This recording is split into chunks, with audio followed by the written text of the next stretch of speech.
Now, I don't want to alarm you, but this wall is green. The problem is that my green isn't the same as your green and isn't the same as John's green. Or Hank Green. So what does your brain do? It makes up a color! And this problem of observation and translation gets far more complicated in role-playing games like Dungeons and Dragons that take place almost entirely in our heads. In this case, color equals genre. Everyone at your game table sees fantasy, but no one is experiencing the exact same fantasy genre, because we're all carrying slightly or vastly different assumptions, wants, and frustrations about the genre of our imaginary game. So today, we'll face this problem in 3 ways. 1, we'll define 8 common fantasy subgenres used in Dungeons and Dragons. And yes, you are welcome to debate my definitions and examples of each subgenre in the comments, because 2, using the examples, you can figure out which subgenres are the favorites among your game group. And 3, for each subgenre, we'll list several tropes, elements of the story or setting that your fellow players will expect to be in the game, ultimately saving ourselves and our fellow players a lot of unnecessary frustrations. But some frustration is necessary, like me spending way too long debating whether to reference John and Hank Green or Seth Green, because he's gotta be more famous, but like John and Hank are specifically famous YouTubers. I'm a bit of a TTRPG fan. And first, our D&D genre-pushing sponsor, Dark Matter. A 400-page science fantasy setting with a whopping 46 new subclasses, 8 playable species, and a brand new Gadgeteer class. That's an entire player's handbook worth of material fully embracing this beloved subgenre in the 5e 2024 rule set. Plus mechanics for mech battles, and wait, 5e rules for starship combat? Don't tell me the odds of them being fun. I trust these guys. Cause Dark Matter is by the masterminds at Mage Hand Press, one of the top 5e publishers, known for Valda's Spire of Secrets and their popular Gunslinger class, and much more. So if you ever wanted to run Star Wars, Dune, or Mass Effect, and son of a phaser gun, you just love 5th edition, you're in luck. If only they offered like a pre-made adventure. There's 2 adventure books available as part of the Dark Matter Kickstarter? So check it all out through the link below and launch your D&D campaign in the freaking space. Number 1, high fantasy. This is one of the big ones. Lord of the Rings, Stormlight Archive, and I'm gonna say Arthurian legend, sort of. Again, get in the comments. High fantasy is what most people might picture when they think classic or classical fantasy, though we'll cover other examples of that too. You got ancient prophecies, you got dragons, you got notable uses of magic, whether or not magic is explained in depth, and you almost certainly have a dark lord threatening to destroy the realm. The Dark One is waking. Conflicts in this subgenre can start small, but they become realm-spanning quests over forbidden knowledge or artifacts, and like most fantasy subgenres, high fantasy is often a little post-apocalyptic, where the story occurs sometime after the fall of a lost utopian civilization, such that the settings, people, places, and things have a lot more history than the players are expected to discover. So your fellow players who are expecting high fantasy will want some of the following: dragons and other non-human monsters, magic that can be wielded even if it's totally mysterious, contact with gods or extraplanar beings, a prophecy. Just make it super vague and it'll work out. And mainly for traditional high fantasy, you want moral clarity.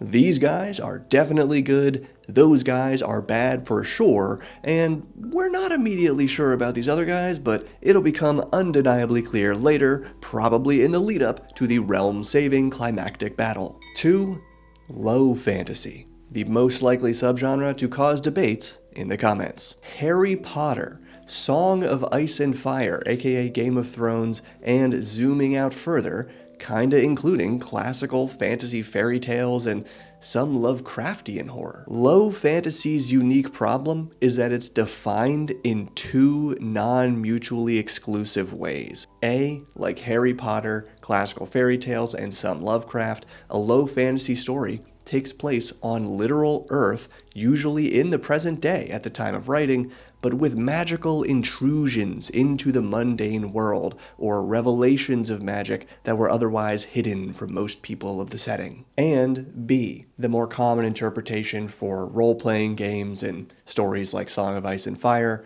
a low fantasy story focuses more on humanity than on magic and monsters, and it has all the moral ambiguity you would expect from that, with politics, religion, science, war, betrayal, not necessarily a dark and edgy story, just grounded in human problems. So, depending on how you look at low fantasy, there can be a lot of overlap with high fantasy, but players will also expect things like A, wondrous magic, fairy tale whimsy, and talking animals, or B, morally gray conflicts and rising tension between powerful factions escalating from events like duels and witch trials to rebellions and widespread destruction. 3. Superhero fantasy, the default subgenre for most popular modern role-playing games like Dungeons & Dragons, Pathfinder, Daggerheart, and more, and in media, we're looking at The Legend of Vox Machina, She-Ra, and most other magical girl media. I'm even going to throw in The Witcher, as seen on Netflix, because in superhero fantasy, the main characters have unique powers from the start of the story. There's emphasis on found family and teamwork, even if the characters are reluctant about it, and there's often enough realm-saving and extra-planar elements to earn this subgenre another name: kitchen sink fantasy. So you might be asking, how is superhero fantasy different from a regular superhero story? The way I see it, those traditional comic book superhero stories rely more on science than magic. They create drama with secret identities, and the heroes often stand for the status quo. To summarize it in D&D terms, superheroes are law versus chaos, while fantasy superheroes are good versus evil. And then the question becomes, how is this different from the moral clarity of high fantasy? Because like if the Fellowship were just Gandalf, Aragorn, Gimli, and Legolas, an angel, the Chosen One, and two non-human humanoids, there's an argument to be made here. But the story overall still has a different focus. Players who want superhero fantasy probably want good versus evil, magic, dragons, and prophecy, but in addition, they want individual character growth that manifests not only through their personality and realizing elves ain't so bad after all, but no, they also want that growth to manifest through their superpowers, genuinely leveling up through arcs of the story. 4. Sword and sorcery. The other kitchen sink fantasy? Yeah, hear me out. Swords and sorcery can have the prophecies, dragons, and dark lords of high fantasy, as well as the earthbound, human-centered intrigue of low fantasy, as well as more extra-planar shenanigans than you can shake a 10-foot pole at, because this is another branch of classic fantasy before it split from science fiction. The prime example of sword and sorcery is Conan the Barbarian. Of course, there's most of D&D's Appendix N literature, but I'm really not aware of any modern sword and sorcery examples in movies and TV. Therefore, even though it's been around for so long, I think of sword and sorcery as a sub-genre, similar to grimdark in that it's more about tone than a particular set of elements in the story. And this tone is all about pulp. Stakes might be high or low, but they are always personal. Monsters and magic might be mysterious or scientific, but they will be good, evil, and neutral. Heroes might be heroic or anti-heroic, but they act quickly, pray for luck, and deal with the consequences after the plan goes belly up. And similarly, I think players into sword and sorcery are not looking for a particular set of elements in a story so much as a particular style of play that favors personal and clear consequences for their actions and is more focused on living to loot another day than on doing the right thing. And like superhero fantasy, there's going to be teamwork and leveling up, but a character's power in sword and sorcery comes mainly from their reputation and magical artifacts, not actual superhuman powers. Still, if your players like this style, it doesn't hurt to throw in an evil necromancer, bizarro monsters, and natural dangers, which is why I've packed all that into my new pulpy book, Under the Shadow of Hellfast Spire. Man, that was a really bad glare. Link below for more details and to follow the Kickstarter campaign, but only after you check out today's actual sponsor, mentioned earlier, in the subgenre of 5. Science fantasy. Star Wars, Dying Earth, Dune, some Lovecraft again, Warhammer, and very loosely, I'd throw in movies like Donnie Darko and Inception. Their main issue is that they occur in the present day, rather than the far future 21st aeon or long, long ago. Because one element is that magic exists here, but it's usually riding the line drawn by Arthur C. Clarke.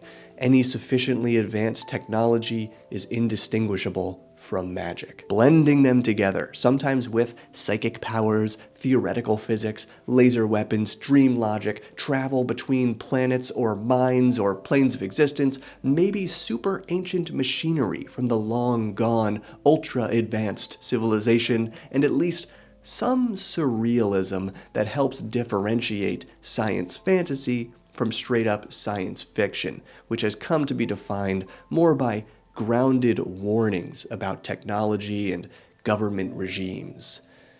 Man, to me, the science fantasy subgenre is basically high fantasy, but reskinned with lasers and plastic, and greatly exaggerating the quest motif to include entire worlds. Furthermore, I think this subgenre is a big part of why kitchen sink fantasy is so popular. Many players enjoy a little crossover episode from time to time, where you can keep the medieval fantasy fun, but also have lasers. Likewise, this genre has a lot of crossover with 6. Weird West / fantasy western. Cowboys and Aliens, Westworld, Stephen King's Dark Tower, Firefly, The Mandalorian. Some of these are probably just science fantasy, but Western themes work really well in space. A wide open frontier riddled with dangerous people and beasts, where tavern brawls are the norm, where there's probably some equivalent to the railroad, where justice is found at the end of a weapon rather than within the government regime. Man. So if science fantasy is kinda close to high fantasy, I think Weird West is much closer to low fantasy. Because again, even if the bad guys are not human, they're robots or aliens in disguise, the conflicts tend to revolve around human vices, virtues, and institutions. Very simply, these players want bounty posters, corrupt lawmen and preachers, doomsayers, codes of honor, outlaws, duels, and firearms, and most importantly, saloon doors for cool entrances. 7. Gothic fantasy, adjacent to everything popular in the early 2000s. Werewolves, vampires, Tim Burton. But really the most important thing here is, once again, the tone. Because all that early 2000s stuff might have had werewolves and vampires or vaguely 1800s fashion and technology, but real Gothic fantasy should be tragic. Dracula, Frankenstein, a lot of Edgar Allan Poe. You got noble families clinging to wealth in sprawling mansions, either eerily untouched by time or crumbling with every step. You got contact with the spirit world and vengeful undead. You got lots and lots of fog, never a clear day. And you got romance. It should be doomed to fail, but I think most RPG players into this genre would still prefer that it works out.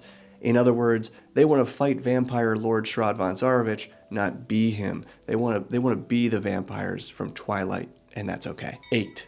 Cozy fantasy. Circling back to the whimsical side of low fantasy, this is the beginning of The Hobbit, The Wind in the Willows, The Princess Bride, parts of Delicious in Dungeon, and probably Alice in Wonderland. But at the end of the day, a cozy fantasy player wants a relaxing adventure. If I can't get these 7 blueberries to Farmer Quillip by noon, he'll be sad. Will you help me? And I don't mean to poke fun here. I would love to just be a hobbit in the Shire where my slice of life troubles are about chores and weather, rather than dark lords steering my world toward annihilation. So give these players a garden, a festival, local gossip, cooking challenges, talking animals, community service projects, whimsical mysteries, and likely some version of an event tracker to mark their progress toward these specific in-game goals. And since I already plugged 2 external things in this video, I didn't want to also plug a PDF elsewhere, so you can just screenshot this list of the subgenres, the media examples, and the tropes, then share it with your players to see which kinds of fantasy they want to see in your game. But please do support our awesome sponsor, Dark Matter, and while you're over there on Kickstarter, consider following my campaign to be notified when it launches. Thank you, and keep building.